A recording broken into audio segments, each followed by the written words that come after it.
Hello everybody, welcome to a new video. My name is Evi and I read books, and today I got for you guys my July wrap-up. So in July I read a total of 8 books, including audio, ebooks and physical books. This is a little bit of the physical stack.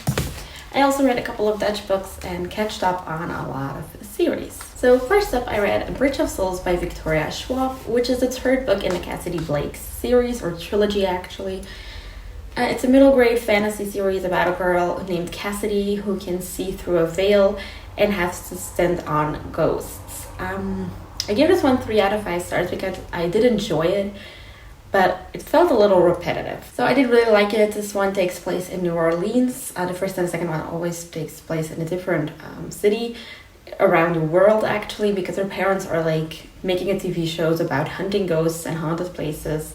Behind her veil is not only the good people but also some bad people. Like I said, I did enjoy it, but it was a bit repetitive when you read the first and the second one. I felt like it was a bit of a recycled main plot with some different subplots to it. Then I read an ebook, or I actually loaned it from the library as an ebook, and that is Koude Lenta by Lineke Dijksel, which is the second book in the Paul Vechter series. I also read the third one this month, so I'm also going to talk about that one. The Paul Vechter series is actually a Dutch series about a detective called Paul Vechter, which is, like I said, a detective. I think somewhat of a homicide detective, and every book is a different case, but the main characters, like the main detectives in the case, are always the same, so you also get a little bit of their personal life, and that's what I really like about detective series.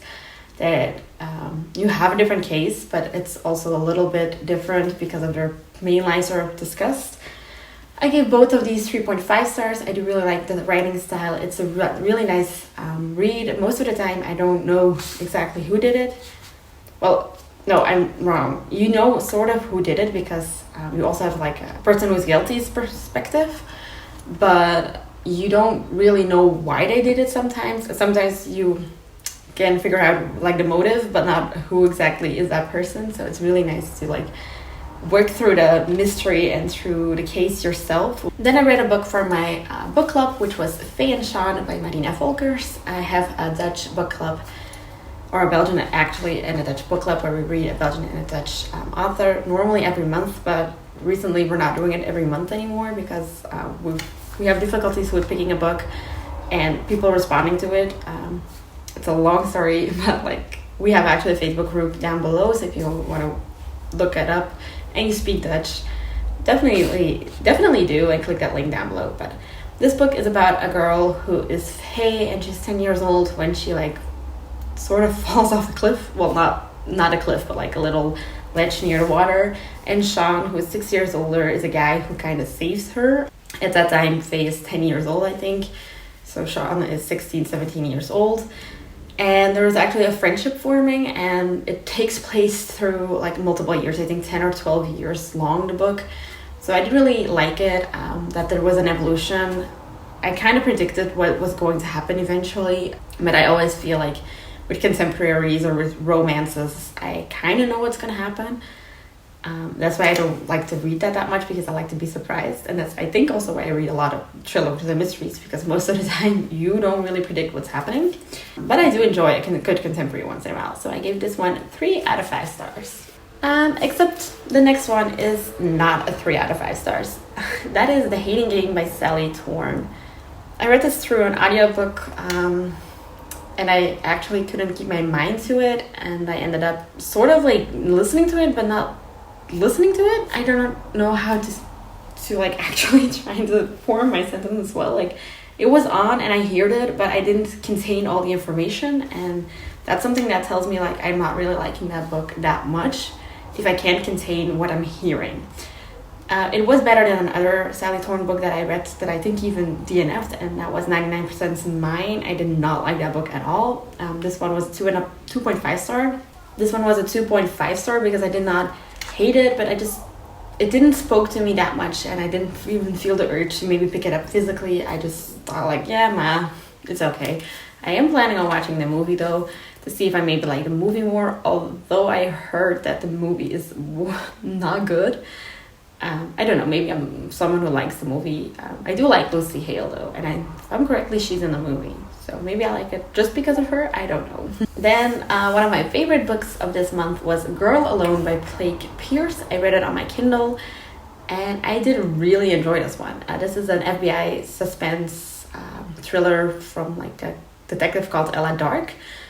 So Ella Dark is actually an FBI person who does a lot of analytics stuff and not really like actual going to crime scenes and solving cases. She does more like research type of stuff in the FBI universe, I call it. And she gets chosen to be like an FBI agent on a case, like actually physically going to crime scenes and trying to solve a case. And it was really nice. It was really in depth. The thing that I liked the most about this story was also a lot of true crime elements came into play with it, and I really did enjoy it because I love true crime. Well, that sounds really weird, obviously. I listen to a lot of true crime podcasts. I watch a lot of documentaries about true crime. I'm just interested in it from Belgium, but also from outside Belgium. And so this one also had a couple of elements of true crimes. So, like I said, Ella Dark is a girl who gets chosen to go on a case with obviously an experienced FBI agent, and they start profiling, and there are some murders happening, and they're not really sure if they're connected and what the motive is and who is doing this and why. Well, that's the motive, obviously. So it was really interesting to read it. I kind of flew through it. I read it mainly right before I go to bed, because mostly I read my ebooks right before I go to bed because I don't need a bed light and I don't need to mess around with like cramping hands when I'm laying down, because an e-reader is just so much more in handy when you're in your bed. So that's why I mainly read my ebooks in bed. So I kind of read it fairly quickly for my feeling. Like it felt like I flew through it. My book tracker said something different, but a fast-paced book is for me not a book that I like read like a lot of pages at one sitting, I'll say. But a fast-paced book is some book that feels fast for me, and this one definitely felt fast. And then another 4-star was Book Lovers. This is a contemporary, I think we can call it romance book by Emily Henry. I haven't read any other Emily Henry books, but I do really want to read her other books. I know she has I think People We Meet on Vacation and Beach Read. I was at the bookstore when I bought this one, and the other two, I think Beach Read was also in there. And I was really doubting, like, am I gonna go like backlist and then 2 recent, or am I just gonna purchase her recent read and then go maybe for the backlist? And I'm definitely going for a backlist. Like, I mean, next time I'm in a bookstore, I'm going to see if Beach Read is still in there, if it's still like a summery vibe, because obviously her books are like really summery. Nora, who's actually like a literary agent, who's a little bit of a workaholic, and her mother died when she was younger, so she kind of forced herself to take care of her little sister all the time. And then we have our other protagonist, which is Charlie. Charlie is an editor, and they had one encounter like a couple of years ago, and they didn't really like each other at that moment. And then a couple of years later, the sister of Nora decides to go on a month-long vacation with Nora, like actually like a baby moon type of things, but then with her sister, because Nora is pregnant of her 3rd child. Well, not Nora's sister. I'm joking. Nora's sister is pregnant of her 3rd child. And little do you know, she ends up being around Charlie, because Charlie is apparently also in that little small town where they're going to. I did really enjoy that. I liked the writing style. It was really fast-paced for me. I was really into the story too. I like the book elements in there, like the editor and the agent thing, because I have no clue how books are made, more or less. So it was really nice to see it this way. I also really just like the cover. I know there are different covers, but I like the rainbowish feel. I think also the other covers have this rainbowish theme, so I would like to have them all in the same cover type. It kind of felt like a Christmas novel in the way that it was like based on all the cliches of a Christmas movie, and I like Christmas movies. I like Christmas in general, actually.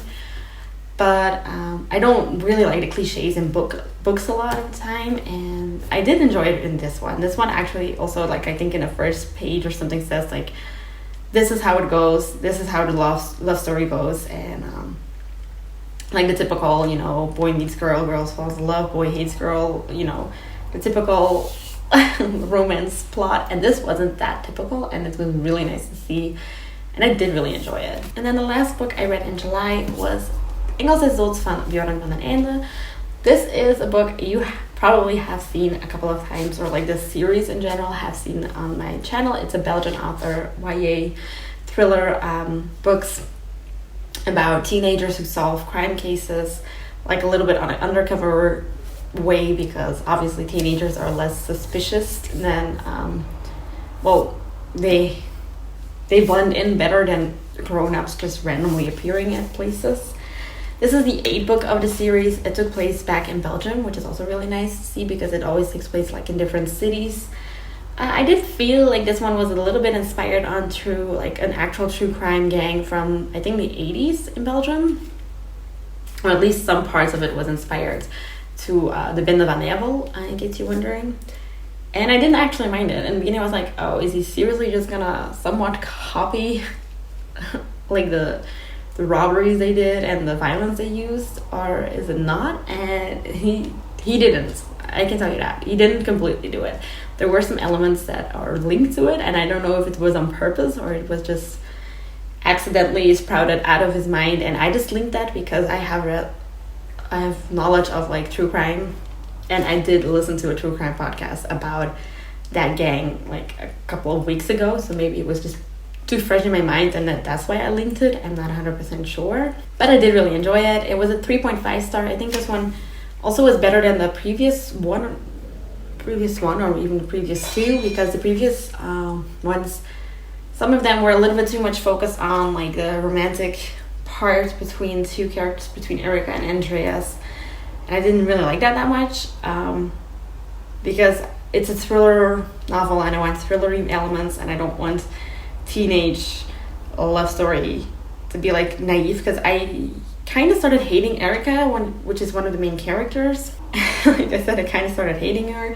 She was too naive. I remember she's like 16 or 17 years old, so I understand the naiveness of her, but I just couldn't really, like, I can't relate to her, and I started really getting bothered by her, thinking the world revolves around her. But in this book it was way less, and I'm really happy about that, because this gave me the feeling back to like, okay, no, I do really like these series, and Erica is just annoying once in a while. So those were all the books I read in July. I had a really great reading month, and I hope to stretch that out into August with obviously Aurelium and Spoopathon if that is happening. But these were the books I read in July. If you like this video, definitely give it a thumbs up. If you want to see more of me, hit that subscribe button down below, and I will talk to you soon. Bye!